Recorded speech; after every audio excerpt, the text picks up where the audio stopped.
은퇴 시기 전후로는 이런저런 불안과 다양한 감정이 교차하게 되는데요. 더욱이 100세 시대의 은퇴는 새로운 삶을 시작하는 기대보다 걱정이 앞서는 게 사실입니다. 주변에 은퇴하신 분들을 만나보면 다들 한결같이 하는 얘기가 있습니다. 소득이 줄어든다고 생각하니 이상하게 마음이 불편해요. 생활비는 물론이고 이런저런 명목의 돈 지출과 관련해서 배우자와 말다툼도 자주 하게 되네요. 노후에 재산이 많고 적음을 떠나 생활비 지출로 갈등을 빚는 경우도 의외로 많습니다. 우리나라 중년들의 희망 은퇴 나이는 65세인데 반해 현실은 이보다 10년 이상 빠른 50대 초중반인 것으로 조사되었습니다.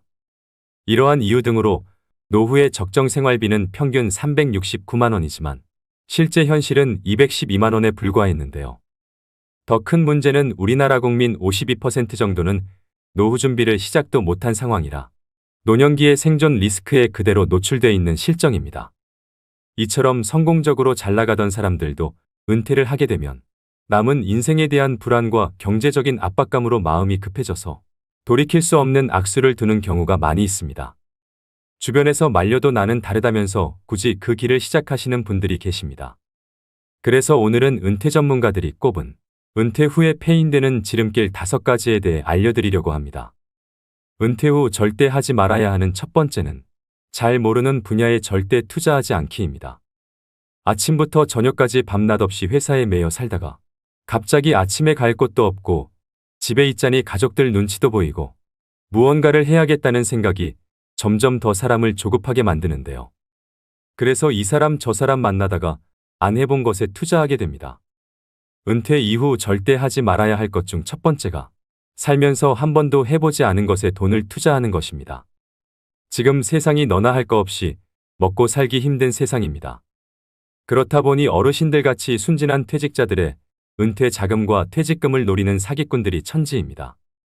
특히 그들이 노리는 사람은 평생 회사라는 테두리 안에서 일만 하느라 바깥 세상 물정을 잘 모르는 사람들인데요. 은퇴했거나 은퇴를 앞두고 있는 노년층 분들은 자기 은퇴 자산이 부족하다고 느끼는 나머지 자신이 잘 알지 못하는 분야에 대한 투자를 공격적으로 그리고 과감하게 하는 경향이 강합니다. 빨리 큰 효과를 거둬야 한다는 강박 때문이라고 생각되는데요. 이 시기에 가장 중요한 포인트는 은퇴 자산을 크게 불리는 것이 아니라 적정한 수익을 거두면서 잘 지키는 것입니다. 투자 사기를 치는 사람들의 언변은 그 누구도 따라갈 수 없습니다. 투자자의 주머니 속에서 돈이 나오게 만들려면 얼마나 말을 잘할까요? 모르는 사람이든 지인이든 상관없이 누군가로부터 귀가 솔깃한 투자 권유를 받는다면 먼저 그 사업이 성공 가능한 것인지 충분히 생각하고 알아보셔야 합니다. 다시 한번 강조드립니다. 은퇴 자금을 지키는 제1원칙은 바로 모르는 분야에 투자하지 마라, 아는 것에 투자하라입니다. 반대로 생각해보면 나 스스로 아는 것이 많다면 남들보다 투자를 할 수 있는 분야가 다양해지고 보다 안정적인 자금 운용이 가능해질 수도 있다는 의미겠지요. 평생 모아둔 노후 자금과 퇴직금을 날린다면 노후의 삶이 무너지는 일입니다. 젊어서야 그 돈 날려도 다시 일어설 시간이 있지만 우린 맨 땅에서 다시 시작하기엔 남은 시간이 너무 빠듯합니다. 그래서 은퇴를 목전에 두고 있거나 하신 경우라도 경제 공부가 반드시 필요한 이유입니다. 은퇴 후 절대 하지 말아야 하는 두 번째는 준비 안 된 창업하지 않기입니다. 은퇴 후 재취업의 대안으로 창업을 고려하는 경우가 많습니다. 은퇴 후 마냥 놀 수는 없으니 뭐라도 빨리 하고 싶은 마음은 10분 이해하지만 그렇다고 무작정 사업을 시작하시면 안 됩니다. 창업은 취업보다 훨씬 더 많은 준비가 필요하고 시간도 그만큼 오래 걸리는데요. 은퇴 후 재취업이 어려운 상황에서 평생 모아두었던 노후 자금을 창업 비용으로 투자하게 됩니다. 그렇지만 대부분의 사람들은 창업 아이템이 독창적이지 못하고 벼락치기로 준비하다 보니 쉽게 의지하는 것이 바로 프랜차이즈입니다. 한 집 건너 한 집이 치킨집 커피숍이 된 이유이지요. 더 큰 문제는 이처럼 창업률이 높은 업종이 폐업률도 높다는 점입니다. 은퇴 후 창업은 자아 실현이나 꿈을 이루기 위한 경우도 있겠지만 대부분은 생계가 목적입니다. 창업할 수밖에 없는 상황이라면 잘 될 거라는 안일한 생각은 접고 안정적인 수익 창출을 위해 많은 노력을 기울이셔야 합니다. 그렇다면 창업에 실패하지 않으려면 어떻게 해야 할까요? 간단하게 3가지로 말씀드리겠습니다. 먼저 첫 번째는 충분히 창업 준비가 되었는지 검토하셔야 됩니다. 준비되지 않은 창업은 시행착오를 가져오고 경제적으로 큰 손실을 가져옵니다. 이 단계에서는 창업 목적과 재무 상태, 창업 집중 여부, 그리고 노후 준비 등 다양한 조건을 고려하셔야 됩니다. 두 번째는 소자본으로 시작하셔야 됩니다. 은퇴 후 창업의 최우선 조건은 창업 비용의 적정성인데요. 큰 성공보다는 일하는 보람과 안정적인 수익의 목표를 두는 것이 좋습니다. 퇴직금을 비롯해 노후 자금을 창업에 투자할 경우 실패 시 회복이 어려우니 감당할 만한 예산 범위 내에서 할 수 있는 창업 아이템을 선정해야 합니다.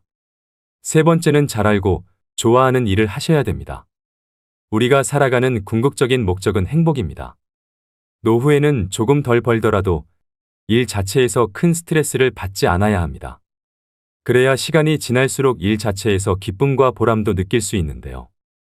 단순히 남들이 하니까 또는 너무 유행을 타는 업종을 선택하기보다는 자신에게 강점이 있고 오랫동안 지속 가능한 업종을 선택하는 것이 좋습니다. 창업 준비 전 반드시 확인해야 될 세 가지를 말씀드렸는데요. 이렇게 준비해도 생기는 게 창업 리스크입니다. 그럼에도 나는 정말 내 사업을 해보고 싶다 하시는 분들은 원하시는 사업 업종에서 실제로 일을 해보시는 걸 추천드립니다. 커피 가게를 열고 싶으시면 커피 가게 아르바이트부터, 편의점을 차리고 싶으시면 편의점 아르바이트부터, 그렇게 1, 2년 정도 실제 현장은 어떤지, 자신이 생각하는 만큼의 수익 구조가 가능한지 직접 경험해 보시고, 그래도 해야겠다는 확신이 생길 경우에 자기 사업을 시작해도 늦지 않다고 생각합니다. 은퇴 후 절대 하지 말아야 하는 세 번째는 욕망을 자극하는 말에 귀 기울이지 않기입니다. 지금 이 순간에도 수없이 많은 분들이 질 나쁜 사기를 당하고 있습니다. 특히 그 돈이 은퇴 노후 자금이라면 더더욱 안타까움을 더할 수밖에 없는데요. 은퇴 후에는 사회와 단절되어 현실감이 떨어지거나 순간적인 인지부조화 등으로 판단력이 취약해질 수 있기 때문에 사기꾼의 표적이 되기 쉽습니다. 사기꾼들은 사람의 욕망을 자극합니다. 좋은 차, 비싼 옷과 번듯하게 차려진 사무실로 사람의 마음을 흔들고 욕망에 불을 지핍니다. 어르신들의 노후 불안감을 이용하는 천하의 나쁜 사람들이지요. 그렇다면 어르신들이 속기 쉬운 금융사기 수법의 특징에는 어떤 게 있을까요? 금융감독원에서 2년간 어르신들에게 접수된 피해 신고 제보건 중 자주 발생하는 사기 수법 특징 3가지를 공개하였습니다. 첫째는 오프라인 투자 설명회를 활용합니다. 디지털 기기에 익숙하지 않은 어르신들은 온라인보다 오프라인 투자 설명회를 선호하시는 경우가 많습니다. 이러한 특성을 이용해서 사기 업체들은 전국 각지에서 투자 설명회 등을 개최하여 전도유망한 사업을 진행하고 있다며 어르신들을 현혹하는데요. 사업은 주로 일반인들이 검증하기 어렵거나 생소한 내용인 경우가 대부분입니다.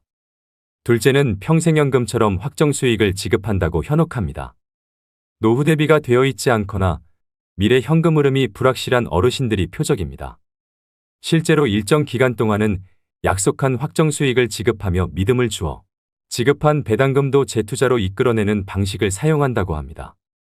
셋째는 모집수당을 미끼로 유인합니다. 어르신들은 주로 오랜 기간 신뢰를 쌓아온 지인 또는 가족 등의 말을 별다른 의심 없이 믿고 투자한다는 점을 이용하여 업체들은 고객에 모집수당을 주면서 주변 지인, 가족 등에게 투자를 권유합니다. 이는 전형적인 불법 피라미드 다단계 방식이라고 볼 수 있습니다. 고수익에는 항상 그에 상응하는 높은 위험이 따른다는 평범한 진리를 명심할 필요가 있습니다. 고수익 무위험의 확실한 투자처가 존재한다면 업체 혼자 수익을 독차지하려고 하지 절대로 불특정 다수를 대상으로 모집수당 등을 지출하면서 투자금을 모집하지 않겠지요. 결국 돈은 스스로가 관리해야 합니다. 조언은 어때 그 조언을 판별하고 결정하는 것은 그 돈을 사용하는 본인이 현명하게 행동해야 합니다. 각자도생이란 단어를 들어보셨을 겁니다. 너무 차가운 단어로 느껴질 수 있겠지만 젊어서든 늙어서 나중에 오든 결국 이 돈의 관리는 자기 자신의 수많은 고통과 고민 속에서 나오는 결과물이라고 생각합니다. 부자의 4가지 능력 중에는 그 돈을 유지하는 능력이 있는데요. 돈을 벌고 모으는 능력도 중요하지만 돈을 유지하는 능력은 반드시 배우고 지니셔야 됩니다. 은퇴 후 절대 하지 말아야 하는 4번째는 무언가를 배우기에 늦었다고 생각하지 않기입니다. 노후 준비를 망치는 또 다른 생각은 무언가를 배우기에는 늦은 때라고 인지하는 것입니다. 중장년이시라면 100세 시대에 이제 겨우 반을 사신 것뿐입니다. 머리가 굳고 습득이 느리기 때문에 혹은 이 나이에 배우는 것은 큰 의미가 없다는 생각을 하는 경우가 많은데요. 요즘엔 노후 연령이 늘어나는 만큼 제2의 직업이나 취미를 갖는 것이 매우 중요합니다. 나는 딱히 하고 싶은 취미도 일도 없다 하시면 국가지원제도를 활용해서 자격증을 따보시는 것도 방법인데요. 은퇴 후 남성 중장년들이 가장 많이 취득하는 자격증인 지게차 운전 자격증과 굴삭기 자격증은 60대, 70대까지도 현역으로 일하시는 분들이 계십니다. 그럼 50대 중반이나 후반의 자격증을 따도 10년은 더 일할 수 있다는 얘기겠지요. 은퇴 후 취미나 소일거리 없이 남은 인생을 보내는 것은 스스로를 힘들게 하는 길입니다. 100세 이상 사신 분들에게 인생의 가장 황금기가 언제냐고 물었을 때 대부분의 어르신들이 60에서 80세였다고 대답했다고 합니다. 우리 인생의 황금기는 아직 오지도 않았습니다. 하지만 은퇴 후에 그저 뒷방 늙은이로 방에서 TV나 보면서 노후의 시간을 소비한다면 그 시간들을 우리 인생의 황금기로 만들지 못할 겁니다. 그 시간들을 어떻게 보내느냐에 따라 여러분 인생의 후반전이 달라질 수 있습니다. 오히려 노년의 시기는 치열한 성과에 집중하는 대신 삶의 의미를 완성할 수 있는 최적의 때입니다. 몸보다 마음이 먼저 늙는 사람들이 있습니다. 여러분들이 아직 젊다는 걸 잊지 마시고 새로운 도전을 두려워하시지 말길 바랍니다. 자신이 정말 좋아하는 일을 찾아 은퇴 이후에 건강한 노후를 누리시는 것도 필요합니다. 은퇴 후 절대 하지 말아야 하는 5번째는 자식에게 재산 증여를 절대 서두르지 않기입니다. 80년대는 은퇴자의 70%가 자녀에게 생활을 의탁했지만 오히려 지금은 자녀 리스크라는 말까지 생겨날 만큼 자녀가 자산은커녕 노후의 리스크가 될 수 있는 현실인데요. 현역으로 일하는 동안 노후 대비에는 소홀하고 자녀에게 너무 많은 비용을 쏟은 경우를 말합니다.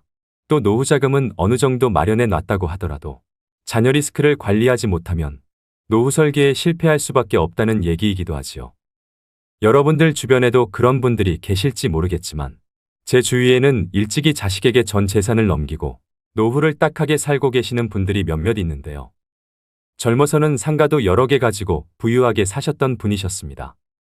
그런데 그분 남편분이 돌아가시고 나서 재산을 미리 자식들에게 증여를 하면서 문제가 발생했습니다.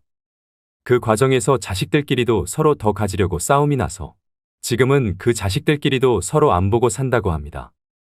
자기 살던 집까지 큰아들 명의로 넘겨줬는데 재산 넘겨받고 나서 부모를 안면몰수 해버리더랍니다. 할머니가 집에서 구박을 받다 봤다. 나중에 아들 딸집 전전하다가 이제는 그마저도 여의치 않아서 혼자 방 하나 얻어서 청소일 하시면서 사신다고 합니다. 재산 증여뿐만 아니라 자식 사업자금이니 결혼자금이니 하면서 과도하게 자녀를 지원하는 분들이 계십니다. 자식이 사업하는데 돈이 급하다고 자신이 살고 있는 집을 담보로 대출을 받아준다든가 자식 번듯하게 결혼시키려고 노후자금으로 모아둔 돈 탈탈 털어 자식에게 주시면 안 됩니다. 자식은 나이가 60, 70을 먹어도 자식이라고 남들보다 더 챙겨서 시집 장가 보내고 싶은 마음도 알겠고 사업자금 쪼들여서 고생하는 거 보면 어떻게든 도와주고 싶은 마음도 알겠지만 자신이 가진 재산을 올인하시는 건 절대 안 됩니다. 물론 자녀를 리스크라고 부르는 주장에 동의하시지 않는 분들도 계시겠지만 한 번쯤은 생각해 보셔야 되는 현실적인 문제입니다. 자식 사랑에도 절제가 필요합니다. 자녀 리스크를 줄일 수 있는 가장 기본적인 방법으로 모든 것을 책임져 주려고 하기보다는 자녀 스스로가 한 사람으로 성장하도록 지켜보면서 도와주는 역할 정도를 감당하고 부모도 정서적 경제적으로 계속 노후를 준비하셔야 됩니다. 오히려 빨리 선을 그어주어야 그 안에서 자기의 길을 준비할 수 있게 됩니다. 그리고 그 이상 해주지 못하는 것에 대해서 부모가 미안해할 필요도 없습니다. 부모와 자식 서로가 독립된 존재로 온전히 서 있는 사람이 되면 됩니다. 늙어서는 돈을 꼭 움켜쥐고 계셔야 합니다. 명심하셔야 합니다. 증여는 죽기 직전에 해도 늦지 않습니다. 은퇴 후에 하면 폐인되기 딱 좋은 5가지에 대해서 말씀드렸습니다. 마음이 급하면 귀를 닫게 되고 인생 망치는 결정을 할 수 있습니다. 급할수록 돌아가라는 말이 있듯이 말씀드린 리스크를 항상 유의하시고 천천히 노후 준비에 대해 공부하면서 한 걸음 한 걸음 앞으로 나아가셔야 합니다. 그렇다면 은퇴 후 30년 이상의 노후 준비에 꼭 필요한 항목들은 무엇일까요? 은퇴연구소에서는 노후 준비에 OF가 필요하다고 하는데요. F로 시작하는 5가지가 행복한 노후를 만들어준다고 합니다. 먼저 첫 번째는 돈 파이낸스입니다. 노후에는 국민연금과 퇴직연금 그리고 개인연금의 3층 연금으로 노후의 월급인 연금 준비가 필요합니다. 또 노후 준비는 빠르면 빠를수록 좋고 현역으로 오래 일해서 전략적으로 노후 준비를 하셔야 됩니다.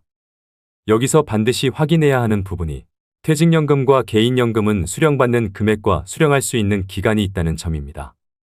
죽을 때까지라는 모호한 기간을 예측할 수 없기 때문에 수령 기간이 짧으면 많은 금액을 받을 수 있지만 본인이 생각한 것보다 더 오래 산다면 퇴직연금과 개인연금은 고갈됩니다. 그래서 추가로 주택연금을 가입하시는 분들이 최근 많이 늘었습니다. 100세 시대에 늙는 것도 서러운데 금전적인 문제까지 늙어서 해결해야 한다면 더 서글퍼지지 않을까 생각합니다. 노후에는 집 한 채보다는 현금 흐름이 나오는 연금이 중요해서 3층 연금으로 노후의 월급인 연금을 반드시 준비하셔야 됩니다. 두 번째는 건강 피트니스입니다. 건강하게 신체 나이를 줄여주는 가장 확실한 방법이 바로 마음 습관입니다. 즉 스트레스 관리법인데요. 웃으면 복이 와요가 아닙니다. 웃으면 건강해집니다. 돈으로는 살 수 없지만 인체에서 특정 조건에서 생성되는 강력한 암치료제가 바로 엔돌핀, 세로토닌과 도파민입니다. 나이 들수록 많이 웃고 사셔야 됩니다. 그리고 나이가 들면 찾아오는 고질병이 있습니다. 고혈압, 고지혈, 당뇨인데요. 히포크라테스가 말하길 음식으로 고치지 못하는 병은 약으로도 고치지 못한다는 말이 있습니다. 약에 의존하기보다는 같은 값이라면 저염식 건강식으로 균형 잡힌 규칙적인 식사가 더 도움이 됩니다. 또 가까운 거리는 걸어 다니시고 대중교통을 애용하는 습관이 오래 사는 지름길입니다. 돈, 배우자 그리고 좋은 친구가 있다 하더라도 건강이 없다면 모든 것을 잃어버린다는 걸 명심하셔야 됩니다. 세 번째는 소일거리 필드입니다. 소득을 올리는 일거리뿐 아니라 은퇴 후 남는 시간을 보람차면서도 재미있게 보낼 수 있는 소일거리를 의미하는데요. 100세 시대인 만큼 은퇴 후 3, 40년을 어떻게 보낼 건지 은퇴 전에 미리 준비하고 노후에는 자신이 감당할 수 있는 비용도 고려하면서 취미를 만드는 게 좋습니다. 직장 다닐 때는 직장이 필드겠지만 은퇴한 후의 필드는 달라집니다. 파크골프나 글쓰기, 그림 그리기 같은 취미 활동이나 봉사활동 등으로 바뀌는데요. 이때 다시 한번 강조드리는 점은 꼭 소득을 얻기 위한 일자리가 아니더라도 내 시간을 의미 있게 보낼 수 있는 소일거리를 찾아야 노후에 많은 시간을 알차게 보내실 수 있습니다. 네 번째는 친구 프렌즈입니다. 돈 있고 할 일이 있어도 친구가 없으면 재미없는 삶이 될 수밖에 없습니다. 노년기에는 가족과 친구, 지역사회와의 관계를 유지하는 것이 정서적 안정과 삶의 만족도에 중요합니다. 정기적인 사회적 활동은 고립감을 줄이고 행복감을 증진시키는데요. 봉사활동이나 동아리 활동 그리고 종교 모임 등에 참여하면 새로운 사람들을 만나고 의미 있는 활동에 참여하실 수 있습니다. 노년이 되면 마음이 경직되게 마련입니다. 이럴 때 마음이 젊고 신세대처럼 행동하는 친구와 어울리시는 걸 추천드립니다. 다섯 번째는 재미펀입니다. 돈도 소일거리도 어느 정도 있고 사랑하는 배우자와 자녀, 그리고 좋아하는 친구들이 있다면 부러울 게 없습니다. 인생이 재미있고 즐거울 것입니다. 열심히 일한 당신 떠나라. 이 말보다 더 좋은 말이 어디 있을까요? 어떻게 하면 노후에 재밌는 시간을 보낼 것인지를 연구하고 실행하셔야 됩니다. 아는 것은 좋아하는 것만 못하고 좋아하는 것은 즐기는 것만 못하다는 말이 있습니다. 무엇이 그리 바쁘답시고 재미있는 영화 한 편 못 보는 인생을 과연 재미있는 인생이라고 할 수 있을까요? 재미없는 인생은 재미없는 영화 이상으로 지루하기만 할 것입니다. 90세, 100세까지 살아야 하는 인생을 재미있는 인생으로 만드는 것은 바로 나 자신입니다. 오래 살아도 말씀드린 OF가 갖춰져 있지 않다면 그 사람의 노후는 적막강산일 수밖에 없습니다. 은퇴는 누구나 꺼립니다. 그렇지만 피할 수 없는 것이 은퇴이기도 하지요. 피할 수 없다면 즐기셔야 합니다. 기왕이면 은퇴 후 30년, 40년을 잘 보낼 수 있도록 노후의 5박자, 즉 OF를 잘 준비하시길 바랍니다. 오늘의 영상 어떠셨나요? 돌다리도 두들겨보고 건너라는 말이 있습니다. 100세 시대는 긴 여정인 만큼 무조건 돈만 보고 무리한 재취업이나 공격적인 투자를 하기보다는 건강을 해치지 않고 할 수 있는 일인지 또 좋아하는 일인지를 꼼꼼히 따져보고 노후 준비를 시작하셨으면 좋겠습니다. 지금 은퇴하는 세대는 평균적으로 자유롭게 쓸 수 있는 30년 이상의 시간을 갖습니다. 그렇기 때문에 안도감과 행복감을 갖고 시작하는 사람이나 걱정과 불안감을 갖고 시작하는 사람이나 모두 미래는 불확실성 속에 있는 것은 마찬가지인데요. 그러니 다가오는 노후를 너무 불안해하지 마시고 지난 30년을 불확실성 속에서 개척해왔듯이 앞으로 남은 노후 30년도 개척하시면서 살아야 합니다. 누구나 다 늙습니다. 자연의 섭리이고 공평한 시간 법칙입니다. 누구나 윤택한 노후를 보내고 싶어하는 마음을 가지고 있습니다. 시작하지 않으면 아무것도 되지 않는다를 명심하시고 안정적인 노후를 위해 준비 또 준비하셔야 됩니다. 노후 준비는 그게 무엇이 됐든 생각이 아니라 하는 것부터 시작입니다. 오늘도 노후의 지혜와 함께 해주셔서 감사드립니다. 황금빛으로 무르익어가는 여러분의 지혜로운 인생을 언제나 응원합니다.